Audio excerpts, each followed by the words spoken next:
بسم اللہ الرحمن الرحیم۔ السلام علیکم ورحمۃ اللہ وبرکاتہ۔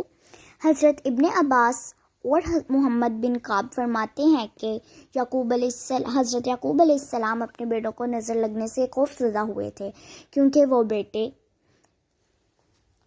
خوبصورت، خوش نظر، حلیے والے اور خوش منظر تھے۔ لہٰذا یعقوب علیہ السلام اس بات سے ڈرے کہ کہیں ان کے بیٹوں کو نظر بد کے ذریعے لوگ نقصان نہ پہنچائیں، کیونکہ نظر بد لگنا حق ہے جو کہ کسی ماہر گھڑ سوار کو بھی اس کے گھوڑے سے گرا دیتی ہے۔ بس اللہ کے رسول محمد صلی اللہ علیہ وسلم نے ارشاد فرمایا، اور نظر بد لگنا حق ہے، اور اگر تقدیر پر کوئی حاوی ہو سکتا ہے تو یقیناً نظر بد حاوی ہو جاتی ہے۔ اور اگر تم لوگوں کو خود کو غسل دینے کا کہا جائے تو غسل دو۔ صحیح مسلم حدیث نمبر 5831۔ حضرت ام سلمہ رضی اللہ تعالیٰ عنہ سے روایت ہے کہ رسول اللہ صلی اللہ علیہ وسلم ان کے گھر تشریف لائے اور ان کے پاس ایک بچی بھی تھی جس کے چہرے پر پلاہٹ اور کمزوری بھی تھی، تو رسول اللہ صلی اللہ علیہ وآلہ وسلم نے ارشاد فرمایا، اس پر دم کرواؤ کیونکہ اس پر نظر کا اثر ہے۔ صحیح بخاری 5007 حدیث نمبر 5739۔ جس کی نظر لگتی ہے وہ حاسد ہوتا ہے، لیکن ہر حاسد کی نظر نہیں لگتی۔ اسی لیے جب حاسد حسد کرتے ہیں تو ہمیں ان کے شر سے اللہ کی پناہ طلب کرنے کا حکم اور تعلیم دی گئی ہے۔ بڑوں کی نسبت بچوں پر نظر بد کا اثر جلدی ہوتا ہے۔ ایک دفعہ رسول اللہ صلی اللہ علیہ وسلم نے جعفر تیار رضی اللہ تعالیٰ عنہ کے بچوں کو دیکھا تو ان بچوں کی والدہ اسماء بنت امیس رضی اللہ تعالیٰ عنہا سے دریافت فرمایا، کیا معاملہ ہے؟ میں اپنے بھائی کی اولاد کے جسم دبلے پتلے دیکھ رہا ہوں، کیا انہیں کوئی مشکل بھوک پیاس وغیرہ درپیش ہے؟ اسماء بنت امیس رضی اللہ تعالیٰ عنہا نے عرض کیا جی نہیں، لیکن بہت جلد نظر لگ جاتی ہے۔ آپ صلی اللہ علیہ وسلم نے اسماء رضی اللہ تعالیٰ عنہا کی اس بات کی تائید فرماتے ہوئے ارشاد فرمایا، ان پر دم کرو۔ حضرت اسماء بنت امیس رضی اللہ تعالیٰ عنہا کا فرمان ہے، میں نے رسول اللہ صلی اللہ علیہ وسلم کی خدمت میں دم کے الفاظ پیش کیے تو انہوں نے ارشاد فرمایا، ان پر دم کرو۔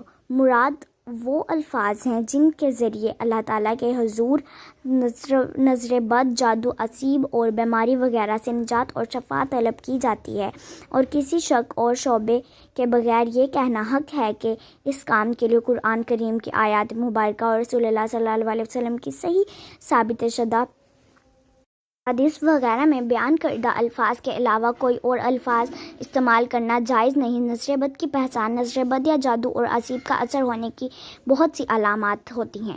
کچھ علامات تو ایسی ہوتی ہیں جن کے ظاہر ہونے کی صورت میں مزید کسی چانس کی ضرورت نہیں ہوتی، اور کچھ علامات ایسی ہوتی ہیں جن کا سبب کوئی جسمانی یا نفسیاتی بیماری یا غیر معلومی رویہ بھی ہو سکتا ہے۔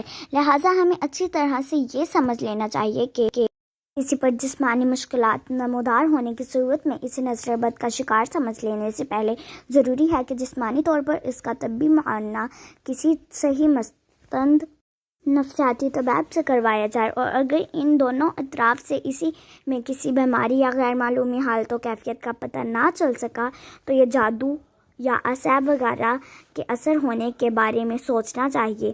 طبی اور نفسیاتی معائنے کے بارے میں سوچا جانا چاہیے۔ فی الفور اس پر یقین نہیں کر لینا چاہیے کہ نظر بد ہی گئی ہے یا کسی جادو یا اعصاب وغیرہ کا اثر ہو گیا ہے۔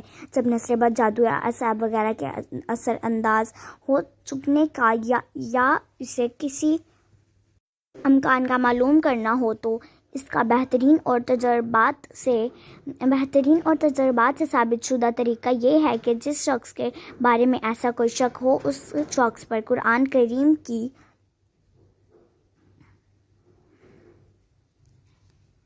تلاوت کی جائے۔ ان آیات کی تلاوت جو صحیح عقیدے اور عمل والے علماء کے تجربات کے مطابق اور بلا شک و شبہ اللہ تعالیٰ کی مشیت سے ایسے معاملات میں علاج کی تاثیر رکھنے والی ہوتی ہیں۔ جب ان آیات کو مشکوک شخص یا مریض شخص کے سامنے تلاوت کیا جاتا ہے، یا بسا اوقات جب اس کے سامنے قرآن مجید کی تلاوت کی جاتی ہے تو اس پر درج ذیل علامات ظاہر ہوتی ہیں۔ نمبر 1، چہرے پر پہلاہٹ ظاہر ہونا۔ نمبر 2، سینے میں گھٹن کا احساس ہونا۔ نمبر 3، تلاوت سننے کے دوران جسم کے مختلف حصوں میں درد ہونا۔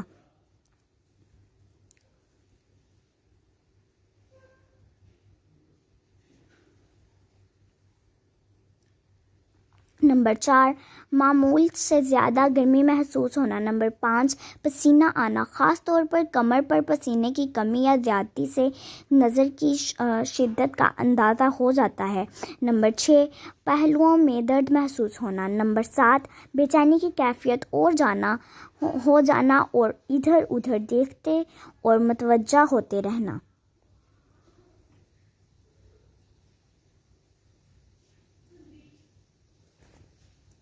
نمبر 8، رونا یا کسی سبب کے بغیر اور رونے کی کیفیت کے بغیر آنسو جاری ہو جانا۔ نمبر 9، کسی وقت یہ حالت پاس بیٹھے ہوئے لوگوں پر بھی ظاہر ہو جاتی ہے جو کہ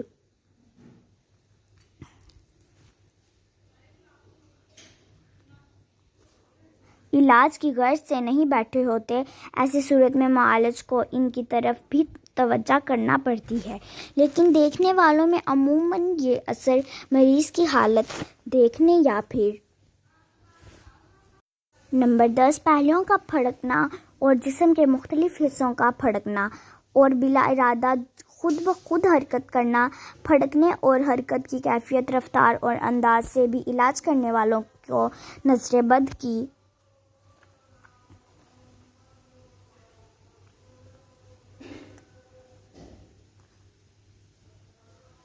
قوت کا اندازہ ہو جاتا ہے۔ نمبر 11، دل ڈوبنے کی کیفیت وارد ہونا۔ نمبر 12، پٹھوں کا اکڑنا، کھنچا اور درد ہونا۔ نمبر 13، نیند، نیم بے ہوشی اور بے حواسی محسوس ہونا اور کوئی بھی کام کرنے کی قدرت نہ پانا۔ نمبر 14، پہلوؤں میں ٹھنڈک کے احساس کا ہونا۔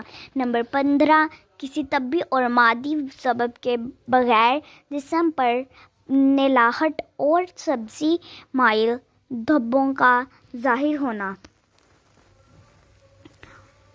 نظر بد کا علاج نبوی، وہ دم جو جبریل علیہ السلام نے رسول اللہ صلی اللہ علیہ وسلم پر کیا،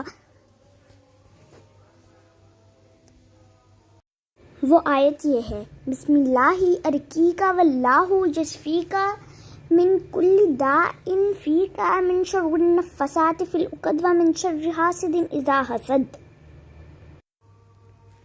میں اللہ کے نام سے آپ پر دم کرتا ہوں اور اللہ ہی آپ کو شفا دے گا ہر ایک بیماری سے جو آپ میں ہے، اور گرہوں پر، گانٹھوں پر، جادو اور ٹونے کر کے پھونکنے والیوں کے شر سے اور حسد کرنے والے کے شر سے جب وہ حسد کرتا ہے۔ سنن ابن ماجہ 3652، سنن الترمذی 972 سے مریض پر 3 دفعہ پڑھا جائے وہ جو رسول اللہ صلی اللہ علیہ وسلم ہر قسم کے مریضوں پر فرمایا کرتے تھے۔ تکلیف کو مٹا دے اے لوگوں کے رب، شفا دینا صرف تیرے ہی ہاتھ میں ہے۔ یہ میں نے آپ کو اس آیت کا ترجمہ تو بتا دیا ہے، اب آپ لوگ یہ آیت سن لیں۔ وہ آیت یہ ہے: امسح الباس وبالناس بیادک الشفاء لا کاشف لها الا انت۔ یہی وہ آیت ہے۔ بیماری، تکلیف وغیرہ کو دور کرنے والا تیرے سوا اور کوئی بھی نہیں۔ صحیح بخاری 5744۔ اگر آپ کو یہ ویڈیو پسند آئی ہے تو اس ویڈیو کو لائک کریں، شیئر کریں، چینل پہ نیو ہیں تو چینل کو سبسکرائب کریں۔ ملتے ہیں کسی نیکسٹ ویڈیو میں، تب تک کے لیے خدا حافظ۔